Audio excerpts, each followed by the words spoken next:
A quick little video here on test tube safety. I keep this fairly quick. Test tubes are used in chemistry all the time. We can put liquids in here and we can watch them observe, maybe watch it precipitate, fall out. Or we can put solids in here, we can heat them. So what are some of the things here that we want to know about test tubes?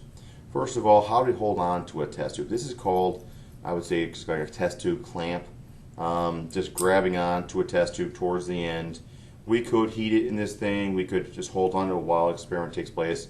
Be careful, it's not a real secure way of holding on to a test tube. It just kind of holds lightly. Pushing down on this thing also releases it, so that's maybe a little different than what you've had in the past. Other ways of holding on to a test tube might be with another test tube clamp. Now you can't see the whole thing here, this is a ring stand, but this is a clamp on a ring stand.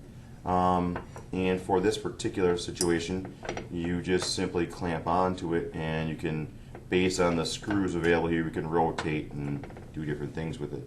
Another way of holding a test tube. If you're not using a test tube, you can put a test tube rack.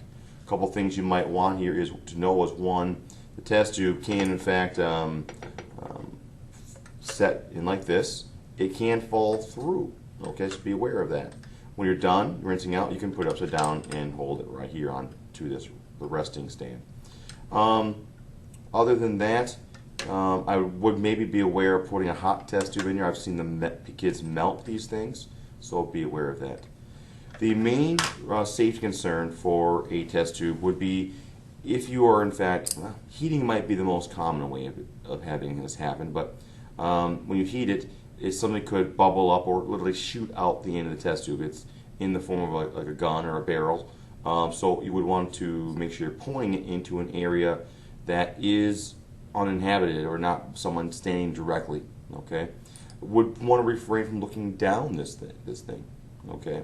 Also, if you're heating and you cap this thing, you should expect that cap to come off because pressure will build and it will come off. So when you're heating, if we cover, it would want to be a loose cover or something of that nature.